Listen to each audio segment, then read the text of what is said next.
Hey everybody, Carm Capriotto. It is 12 noon. It is Wednesday, East Coast time. Good to have you all here. We have a very, very interesting topic to talk about on today's Carmcast, and with me is John Bridgewater from Bridgewater Automotive in San Fran. Hello, John. Hey, good morning, Carm. Good afternoon, whatever it is where you are. Yeah, I know. Hey, it's second cup of coffee time for you, right? Right. That's right. And Tom and I are East Coast time. Tom from AutoCentric, Grand Rapids, Michigan, and from Automotive Management Network. And Tom's in the Southern Compound in Florida. We're both East Coasters. You would classify Detroit, Grand Rapids, as an East Coaster, right, Tom? Yes, almost the entire state of Michigan. Well, not almost all of Michigan is in the same time zone as New York. So okay. Middle of the summer, right. It's light till 10 at night. So well, great. Well, we're East Coasters, and that's a good thing. Carm, your voice sounds so deep. I don't know why that is. Tom, you were making a mention of that earlier.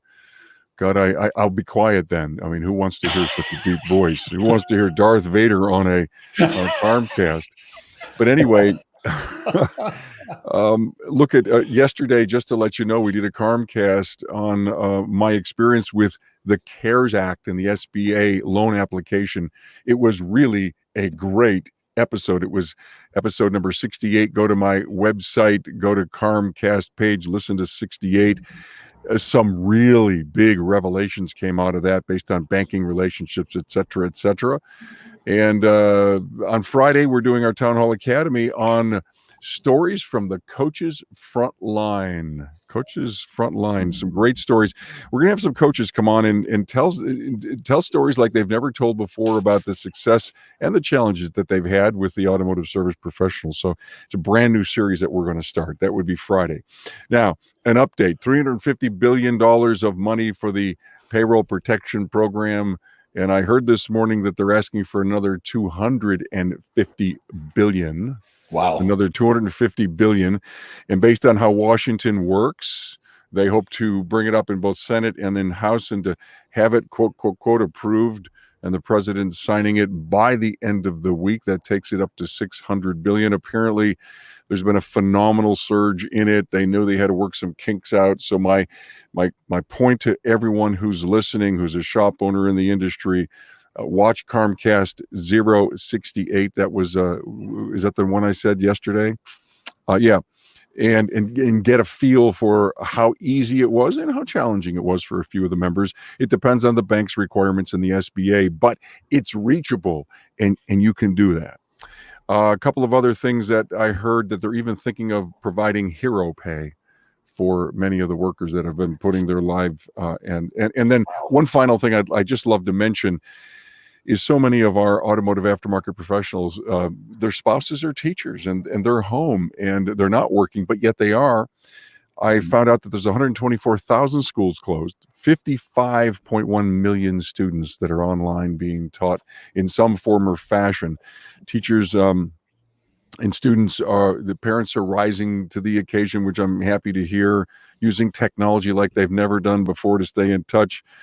And as I said, they're rising to the occasion to get things done. So, my hats go off to how we are dealing with this. I've also heard some great stories about the curve kind of flattening out, which is a good thing, which prompts me to have a discussion. And I can't remember if it was with Tom earlier in the week or it was just my thinking when someone said, listen, my service advisor, John, you were telling me your service advisor wasn't feeling right, or no, she's pregnant. She's got some health issues, okay. Asthma, susceptible to pneumonia, things like that. So wanted to head that off before it became a problem. Right. And so the whole thought was, if we're learning how to do business differently in this new age, what's the new normal? Man, I just got so excited to talk about people moving their service advisor into a virtual setting at home because it was necessary to do, and they figured out how to do it. And so what I started to think about, and, right or wrong, guys, start or stop me. And by the way, we're on Facebook. Anyone has a comment or a question for our panel, we would love to have you all chime in. Okay. So why not, when you're at busiest moments, have someone take the pressure off the front counter and really Mhm. concentrate on the sale? And so John figured it out because he had all the right systems in play, and so did Tom. And that's why they're here. We want to share with you how and why they did it. Tom, John, let me let you go first to explain to us how you did it. Well, I had one advisor, like I was saying, who had some health issues. She also came to me and she said that her aunt was a first responder. She was a nurse and had been around some COVID patients. And through that, my advisor may have also been exposed to the virus. So we made the decision on like the first day of our stay-at-home thing that she can work from home. And over the course of the day, I put together a computer that has all of the resources she needs. It's got the shop management software. It's got Google Drive. It's got Chrome. It's got everything she needs. I was also able to bring one of the seldom used phones from that shop over to her house. I'm on a VoIP phone system, 8x8. If anybody, yes. Let me stop and say, to me, that is a critical piece. Even though I think, Tom, you forward calls, right? Correct. John is using the voice over internet protocol, and they actually, as if they were right in the building, they have that full functionality, right? That's right. They've got full shop functionality, including the caller ID is correct and everything else. And the other thing that does, of course, is it lets me monitor what she is doing from home. I can see every time she's on the phone and I can closely track. So I know that she's doing what she's supposed to be doing. But having the shop phone and the shop computer at her house, the only burden that is that she is using her internet and she occasionally uses her personal cell phone to communicate. She also brought home a tablet that belongs, we use AutoVitals as well. So she's got the entire link through the tablet to all the guys in the shop as well. So it's just as if she's there. The only thing she can't do is receive customers and take money. But she's writing quotes, she's making phone calls, she's selling jobs, she's doing every single function that the advisor needs to do, except for receiving cars in and taking money. Why do I think the power of that solitude? I'm here, I'm on the phone, I'm selling a job without having the buzz and the phones ringing and everything going on, allows you to probably be a better salesperson and concentrate more on solving the customer's problems. Well, having not done it myself, I can only speculate, but I would say that is probably very true.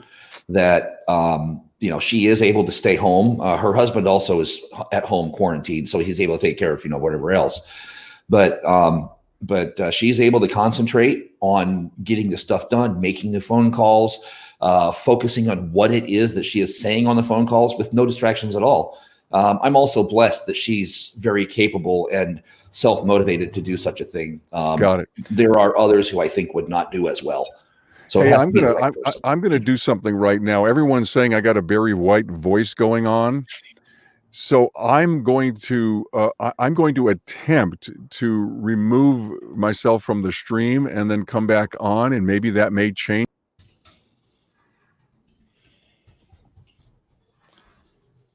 John, we may be in charge now. We may be. Okay, hey, look, I'm back. So I'm going to go to my Facebook audience and find out if I no longer have the Barry White voice.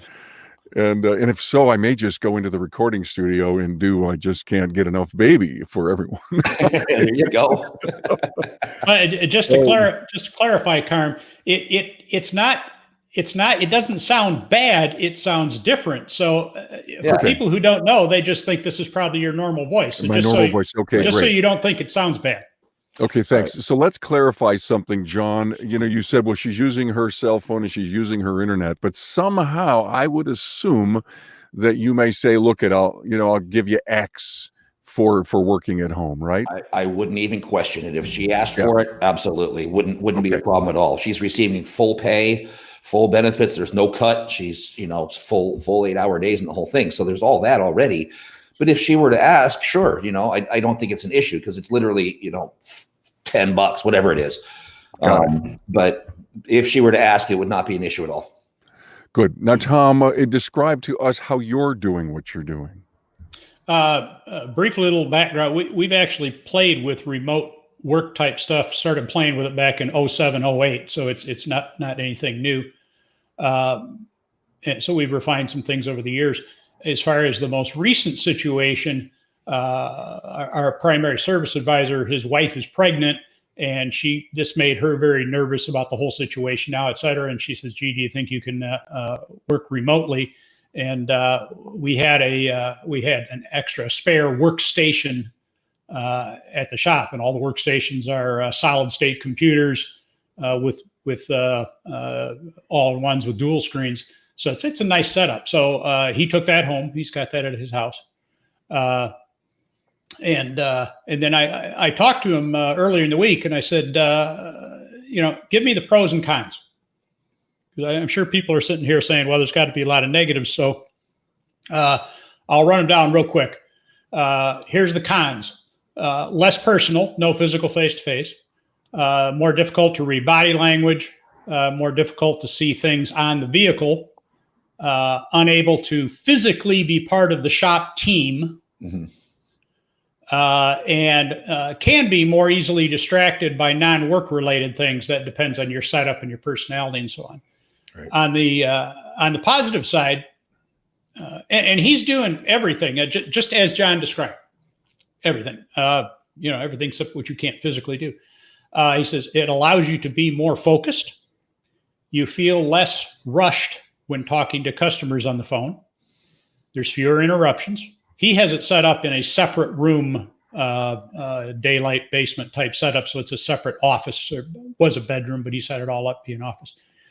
He's able to get more done in less time. Mm-hmm. He says he has time to think more. Conversations with employees are more about shop business and less about unrelated social topics. Spends a lot less money by not going out for lunch or going through a drive-through. Therefore, he eats healthier. Lunchtime becomes truly a break from work. Lunchtime is more flexible. He can do it at different times. There's no commuting, obviously. Hours are more flexible, so he can take certain tasks and do them in the evening or whenever he wants to. He says it should stay healthier during cold and flu season. If he gets sick, he won't get the coworker sick. Is he bargaining to keep doing this? Sounds like it. And last of all, and most important, he says you can have your dogs in your office. But and I'll throw something on there too. This whole setup works extremely well for those who are not people persons. People who function below average in person with others. Below average, by definition, that means half of us. I would be in that half. So people like that, I think, actually function better in a lot of ways by having the extrovert, the people, they need their energy from people being in social settings. But if you're an off the charts customer service person, you don't necessarily need people, which is why they're so perfectly aligned in call centers where they're in their cubicle and they can project out to their client, and it's like you say, go back to the DISC test, you can pretty much figure out who those people are. Yep. And this week, what we're working on, matter of fact, I was talking with him just a few minutes ago. We're working on video. So what we're doing is putting a all-in-one computer on his desk at the shop and putting on a turntable. And you can use Facebook or Slack or GoToMeeting or Zoom or whatever. And we're going to set it up just like we're set up here right now. So the customer can sit right at his desk and talk to him directly, and he can look. They're looking at each other. I love it. Because Tom, that was one of our questions. How is the brief and the debrief performed? And let me stop you for a moment and say, do you have another service advisor on your counter and a second one at home? We have there's a guy that's a utility player, I guess you'd say. He does everything. So and he greets the customers and tells them that they can sit at the desk and talk to Greg. And he's there. He's available to assist in any way that's necessary.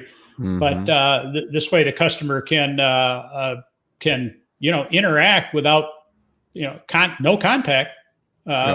Perfect situation in this type of environment. So we're playing with it. That's going to take a little while to refine and get it all working real But well. I love it. You guys are thinking way beyond your Mhm. skis on this one. I mean, the virtual the virtual person right at the other end. Part of the thoughts that I had a few weeks ago when at the time I think you and I were chatting about this was that it could take some pressure off the counter certain times of the day by being able to hire yourself a virtual part-time service advisor to make those outbound calls, John, like you said, put them inside the entire Right. shop. I mean, they may even, do an outbound call and sell a job. I mean, while checking up on the work you did last week. Well, you but- start to the possibilities are really endless. It's not going to be that long before we see one of the management companies or whoever, somebody's going to say, "Hey, we got service advisors here out in California. They'll come on. Your service advisor goes on vacation. We'll plug ours in for a week or two, and he's just going to be sitting there on a monitor on your counter, and it won't be as perfect as having somebody there in person, but we'll sub for you." And I it's like just, that. Are any of you guys willing to share Phil Christensen? In fact, Phil, I believe your episode may be coming out soon, the one that we recorded together. What kind of top line sales are you doing so he can get an idea of your shop? Are you willing to share that at all? Both of our shops are 7 figures. Okay. You have 7-figure. Tom, you must have a 7-figure operation. Oh no, we just have a little operation. Okay, just a little Yeah, operation. we're just 5 bays and 2 techs. Okay, so but you're using every piece of technology you can imagine. I love the technology, so I'm always looking for the latest gadget. And Yeah. they have a lot of toys back there in the shop too, as far as the technology, because we're always looking for stuff. And you use Slack to communicate with and among your team. Slack is an amazing tool that we use, and even it's unique in that even the free version is an amazing tool. Yeah, it is. Yeah, but you can do so much, and that's how we've communicated. We used to do it with back in the day with AOL chat and so on, and but we use Slack now, and Slack has so many other features. We keep track with channels and just all the different things you can do on there, and you can video chat too, as I was talking to you about the other day. and so some other questions have been coming up, and I appreciate the great banter that's going on here on Facebook. What software are you guys using, Tom? Well, because I'm with Automotive Management Network, I'm gonna do. All I'm going to say is we're using a cloud software, but I'm not going to. Okay. I'm not going All to right. mention any brands. And it's Tom wants to be as neutral as possible because of how open Tom is with his great site called Automotive Management Network. Hey, you can, and we have done it in the past because we used it with a non-cloud software for many years. It's just coincidence that we happen to be using now, but. Unless you have something that's real, you're working with some old DOS program or something, anything can work as long as you have you got to have good internet, Right. really screaming good internet, and you got to have really good equipment, like good computer and all that kind of stuff. That's more important. You can do it with almost any software. Got it. John, what are you using? We're using Protractor with AutoVitals. Okay. And we use instead of Slack, we're using FaceTime. So everybody but me, because I don't have a tablet for myself. So everybody but me can stay in touch. And if anybody needs me to get involved, they call me, text me, whatever. It's not even a thing. I won't mention which brand it was that I had previously, but it was not a cloud-based software. I don't know that I would be able to have done this with that software. Lenny Patron says, can a customer connect with the virtual advisor from a cell phone using Zoom or equivalent? Can anyone answer that? That's, we were actually discussing that. That's kind of step 2. We figured step 1, if the computer's if the customer is in our waiting area, they expect to be seen. So being seen on camera, what's the big difference? Now we thought about that, and we could do it, but we got to be careful with that. I mean, the customers may be at work, they may be at home, they may not want to be on camera, if you will. depending on a whole bunch of factors. So we're going to try to perfect this one, and then we're going to look at doing it that way and just kind of take it a step at a time here, if that makes sense. I get it. Now, John, I got excited to hear that you were using the VoIP phones, and to me that seems like the ultimate connectivity tool, because you can intercom someone. You literally just like you're like a desktop. It's almost duplicating the cloud-based software with the quote cloud-based phone system. The only disadvantages that she has from working at home is that she's not in the shop environment to be a part of the team. Yeah. Other than that, she's got every single thing, the presets on the phones and the intercom. And you're right, every single thing is just as if she was sitting in her own at her own desk. Yeah. No change at all. And to add to that, last night I was talking to one of my daughters who was getting excited about the possibility of being my follow-up phone call person in the future, where I could just set her up with a VoIP phone at her house in Arizona and have her make the follow-up phone calls. It's something that we're still toying with right now. Got it. Hey, look at I'm satisfied with this discussion. We could go on for an hour, but I think we've really covered the essence of how to do this. As I've been thinking so much lately, what's the new normal going to look like? And you guys may be on that creation path to say, my business is ready to grow and blossom. I need a service advisor, and just maybe you can find or hire that individual to be a telecommuter, as long as you can plug in all of those great tools. But I think here's what I worry about if you'd hire someone to be a virtual service advisor, is that culture of the company just doesn't get implemented if they're not in part of it. They weren't in the deep end of the pool inside the business and really knowing how it flows and works. So I think there would be a process in my mind as to how you would integrate that individual inside. They'd have to almost work in the business for a month before they would go out into the telecommuting world. That's just my opinion. I may be wrong. Well, and I think you got to be open-minded. The biggest thing the biggest impediment for people in this whole, what we're talking about today, is going to be their own self.